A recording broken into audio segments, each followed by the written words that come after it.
on a entendu des gonds qui sautaient et finalement c'est notre wagon qui a été ouvert. Alors là, c'était tout de suite affreux. Ces hommes nous ont dit, on peut sortir, vous sortez, mais vous laissez tout. Qui est-ce qui n'emmène pas son sac à main? Tout le monde doit emmener au moins son sac à main. Il fallait tout laisser. Nous sommes descendus de ce wagon. Il y avait sur la rampe, on appelle ça le rampe à Auschwitz. On était à Auschwitz-Birkenau. Nous ne savions pas où nous étions. Bon, il y avait déjà des gens qui étaient alignés, couchés par terre. Il fallait dégager. Il y avait des capots qui se promenaient. Il y avait des coups de bâton qui étaient donnés. Et il fallait vraiment faire très attention. Les gens étaient au milieu et nous, de chaque côté, il fallait les contourner. Et avec maman était au milieu, moi j'étais à sa gauche, mon frère à droite. Et tout d'un coup, on marchait d'un pas alerte.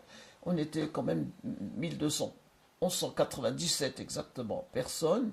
Et pour déplacer ces 1200 personnes, c'est que, bon, il faut de la place. Et puis, bon, voilà, on a marché d'un pas alerte. Et nous nous sommes trouvés, tous les trois, devant deux SS, deux officiers SS.